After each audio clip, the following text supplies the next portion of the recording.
ఆరోగ్యశ్రీ ఉన్నా పైసలు కట్టాల్సిందే. రోగులను దోచుకుంటున్న ప్రైవేట్ కార్పొరేట్ హాస్పిటల్స్ ఆరోగ్యశ్రీ రేట్లు పెంచినా ఆగనటువంటి దోపిడి మామూలుగా కాదు బాబోయ్.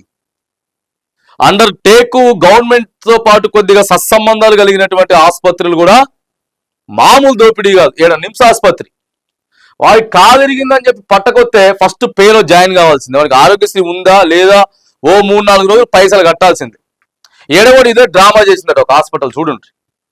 ఇక యాదాద్రి భువనగిరి జిల్లాకు చెందిన డి శ్రావణ్ కు రోడ్డు యాక్సిడెంట్ లో తుంటి వెముక ఇరిగింది. బోడుప్పల్ దగ్గరలోని ఒక ప్రైవేట్ హాస్పిటల్లో చేరాడు. సర్జరీ చేసి రాడ్డు వేయాల్సి ఉందని డాక్టర్లు తెలిపారు. శ్రావణ్ కు ఆరోగ్యశ్రీ కార్డు ఉంది. దీంతో అందులోనే ట్రీట్మెంట్ చేయాలని కోరాడు. ఆరోగ్యశ్రీ కింద అడ్మిట్ చేసుకుని సర్జరీకి అప్రూవల్ తీసుకున్న ప్రైవేట్ హాస్పిటల్ యాజమాన్యం ప్రభుత్వం నుంచి వచ్చే రాడ్డు సెకండ్ క్వాలిటీ ఉంటుందని చెప్పిరట. రాడ్డు సెకండ్ క్వాలిటీ ఉంటుందని చెప్పిరట. అప్రూవల్ తీసుకున్నారు ఆరోగ్యశ్రీ నుంచి. తీసుకొని మేమైతే మాత్రానికి నెంబర్ 1 రాడ్డు తీసుకొచ్చి వేస్తాం వీళ్ళ రాడ్లట. ఇందుకు అన్ని కలిపి అదనంగా 40,000 ఖర్చు అవుతుందని క్యాష్ అడిగారు. చేసేది ఏం లేక మధ్యలో వెళ్ళలేక శ్రావణ్ కుటుంబ సభ్యులు అడిగినంత ఇచ్చుకున్నారు. ఇక చెప్పుర్రిగా ఈ హాస్పిటల్ మీద ఏంది కథ. బోడుప్పల్లో ఒక హాస్పిటల్, మళ్ళీ వీడు హాస్పిటల్ పేరులే మన బోడుప్పల్ దగ్గరలో ఉన్నటువంటి ఒక ప్రైవేట్ హాస్పిటల్లో చేరిండట. హాస్పిటల్ పేరు కూడా ఇవ్వాలి. మళ్ళీ ఈ దాగుడు మూతలు ఎందుకు? ఆడేమన్నా రాసిన. ఇక స్కీమ్ లో వచ్చే రాడ్స్ స్టంట్ సెకండ్ క్వాలిటీ అని బుకాయింపు, పై క్వాలిటీ వాడాలంటూ కౌన్సిలింగ్, 50,000 దాకా వసూలు, డాక్టర్ ఛార్జీలు, ఇతర సర్వీసుల పేరుతో 20,000 వరకు ఛార్జ్. చిన్న పెద్ద తేడా లేకుండా అన్ని ఆసుపత్రులు అదే తీరు. ఫిర్యాదు చేద్దామంటే కనిపించినటువంటి కంప్లైంట్ బాక్సులు, అసలు కంప్లైంట్ బాక్సులు ఉండవు. మనకు ఆరోగ్యశ్రీ ఉన్నా కూడా అసలు ఆరోగ్యశ్రీ మీదనే నడిచిందా? మనకు మొత్తం ఆరోగ్యశ్రీ మీదనే నడుస్తుంది. ఆరోగ్యశ్రీ మీదే అయిపోయిందని చెప్తారు కానీ తీరా చూసుకునేసరికి ఆడ 1,00,000 బొక్క పడుతుంది. 1,00,000 బొక్క పడుతుంది. పోవడం, ఎమ్మటే యాక్సిడెంట్ అయ్యి వచ్చిందంటే ఎమర్జెన్సీలోకి తీసుకుపోవడం, పైసలు కట్టించుకోవడం, మీకు ఆపరేషన్కి అప్రూవల్ పెట్టాలంటాం, కొద్దిసేపు ఆరోగ్యశ్రీ లాదంటాడు. ఇంత తమాషాలు నడుస్తుంటాయి. మాకు సరిపోతలేవు ఆరోగ్యశ్రీ బిల్లులు. ఫండ్ రిలీజ్ అవుతలేదు ప్రభుత్వం నుంచి. మేము ఆరోగ్యశ్రీ సేవలు బంద్ చేస్తున్నాం అని చెప్పి కథలు పడ్డారు మొన్నటిదాకా. సరే అని చెప్పి కొంత రిలీజ్ చేసేటటువంటి ప్రయత్నం ప్రభుత్వం చేసింది. రిలీజ్ చేస్తే ఒక డ్రామా, రిలీజ్ చేయకపోతే ఇంకో డ్రామా. ప్రైవేట్ హాస్పిటళ్ళు అసలు ఏ రకంగా దోచుకుంటున్నాయి అంటే, ఇక స్కూళ్ళు కాలేజీల తర్వాత ఈ రెండు సేమ్ ఇక పోటీ పడతా ఉంటాయి అన్నట్టు. దోచుకోవడానికి, ప్రజల్ని దోచుకోవడానికి ప్రైవేట్ ఆసుపత్రులు, ప్రైవేట్ స్కూళ్ళు, కాలేజీలు మొత్తం కూడా ఇవన్నీ కార్పొరేట్ శక్తులు పోటీ పడతా ఉంటాయి. ఆరోగ్యశ్రీ ఉన్నా ఏం ప్రయోజనం ఉండదు నీకు, మొత్తం మళ్ళీ గానికే దోతారు పైసలు.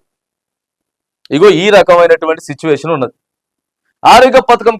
ఆరోగ్యశ్రీ పథకం కింద చికిత్స చేస్తున్న పేద రోగుల నుంచి ప్రైవేట్ హాస్పిటల్స్ పైసలు వసూలు చేస్తున్నాయి. ఆరోగ్యశ్రీ వర్తిస్తుందని చెబుతూనే ఆ పైన డబ్బులు గుంజుతాయి. కొన్నిసార్లు చేసే ట్రీట్మెంట్లో తేడా ఉంటుందని, మరికొన్నిసార్లు హార్ట్ సర్జరీలు అయితే వేసే రాడ్డు, స్టంట్, టీవీ వేస్తామని, క్వాలిటీ వేస్తామని రోగుల నుంచి పైసలు దండుకుంటున్నాయి. రాష్ట్ర ప్రభుత్వం ఆరోగ్యశ్రీ రేట్లను పెంచినా కూడా ఈ దందా ఆగడం లేదు. ఏం వైద్యం చేస్తున్నారనే దానిపై పేద రోగులకు అవగాహన లేకపోవడం, తమను స్పెషల్ గా ట్రీట్ చేస్తున్నారనే అపోహతో ప్రైవేట్ హాస్పిటల్స్ యాజమాన్యాలు అడిగిన కాడికి ఇచ్చుకుంటున్నారు. ఎట్లా మరి? ఎవరు మార్చాలి దీన్ని ఎవరు మార్చాలి చెప్పండి? ఇక నిర్లక్ష్యం వహిస్తుంది ప్రభుత్వం. ఎవరు మార్చాలి దీన్ని చెప్పండి? ఎవడున్నాడు అడిగేటోడు? ప్రతి హాస్పిటల్లో ఇదే దందా. చిన్న స్థాయి ప్రైవేట్ ఆసుపత్రి నుంచి పెద్ద స్థాయి కార్పొరేట్ ఆసుపత్రి దాకా కూడా ఇదే దందా. లక్షలు ఉంటేనే తప్ప వైద్యం లేకపోతే ఆ మనిషి చచ్చిపోవాల్సిందే. పీడించుకుంటున్నారు. చచ్చిపోయేవాడు కూడా ట్రీట్మెంట్లు చేస్తున్నారు. ఆరోగ్యశ్రీ ద్వారా బిల్లులు రిలీజ్ చేసుకుంటున్నారు. కానీ ఇక్కడ పేదోళ్ళ దగ్గర పైసలు తీసుకుంటారు. ఎంతో కొంత వాళ్ళ దగ్గర వసూలు చేయాల్సిందే. అసలు ఏం లేదు, కరెక్ట్ ప్రొసీజర్ లేదు.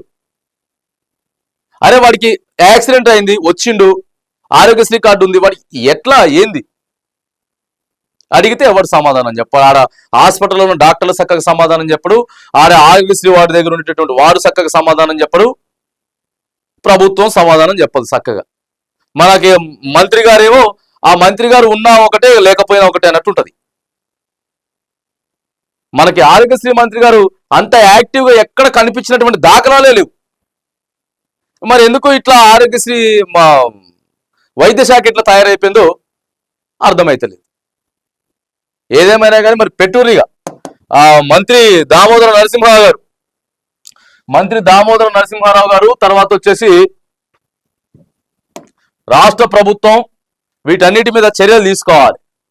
ఇప్పటికైనా సరే కొద్దిగా ఎవరెవరైతే ఉన్నారో కార్పొరేట్ శక్తులు ఓ మీటింగ్ పెట్టి ఆడికి, లేకపోతే మీరన్న ప్రెస్ మీట్ పెట్టి ప్రజలకి కొద్దిగా అవగాహన కల్పిస్తే ఆడ పోయినోడు ఎవడో ఒకడు అడుగుతాడు అక్కడ హాస్పిటల్లో, అట్లా కాదు ఇట్లా, ఇగో ప్రభుత్వం ఇట్లా చెప్తుంది కదా, మీరు ఇట్లా చేస్తున్నారు అని చెప్పేసి.